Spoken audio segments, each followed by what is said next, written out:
واقعہ انتہائی شرمناک اور افسوسناک جو شادرہ ٹاؤن لاہور سے سامنے آیا ہے۔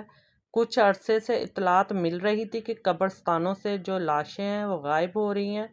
لوگ جب اپنے عزیزوں کو دفنا کر جاتے تھے تو 1 یا 2 دن بعد لاشیں غائب ہو جاتی۔ لوگ شدید پریشانی میں مبتلا تھے اور مسلسل تلاش کر رہے تھے کہ یہ کام کون کر رہا ہے۔ تحقیقات کے بعد معلوم ہوا کہ ایک گینگ رات کی تاریکی میں گورکن کے ساتھ مل کر نئی لاشیں قبروں سے نکالتا تھا۔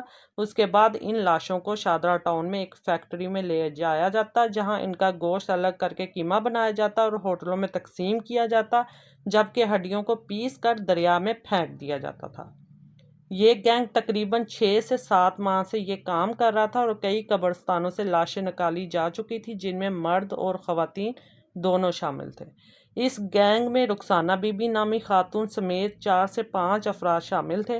پولیس نے کارروائی کر کے انہیں گرفتار بھی کر لیا، جبکہ 2 افراد ابھی بھی باقی ہیں۔ ایک پک اپ ڈرائیور بھی اس میں شامل تھا جو لاشوں کو منتقل کرتا تھا۔ پولیس کے مطابق انہیں اس گینگ تک پہنچنے میں کافی مشکلات کا سامنا تھا کیونکہ یہ وارداتیں مختلف علاقوں میں ہو رہی تھی، کبھی شادرہ ٹاؤن میں، کبھی سمنا آباد میں۔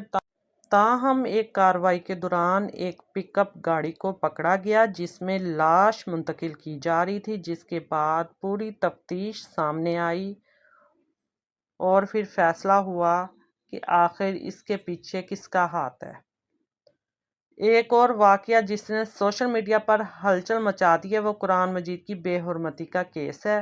اس واقعے کے بعد علماء میں شدید اشتعال پایا جا رہا ہے۔ اہل حدیث ایک رہنما کے بیٹے ڈاکٹر فیصل صلاح الدین نے اس معاملے پر سخت رد عمل دیا اور کہا کہ گستاخی کرنے والے کے خلاف سخت کارروائی ہونی چاہیے۔ انہوں نے یہ بھی کہا کہ اگر قانون نے کارروائی نہ کی تو عوام خود سڑکوں پر نکل کر فیصلہ کرے گی، کیونکہ ان کے مطابق گستاخی کی کوئی معافی نہیں، چاہے وہ قرآن کی ہو، نبی کی ہو یا کسی بھی مقدس چیز کی ہو۔ یہاں ایک اہم سوال یہ بھی ہے، کیا نئی نسل قرآن مجید کی تعلیمات سے واقف ہے بھی یا نہیں؟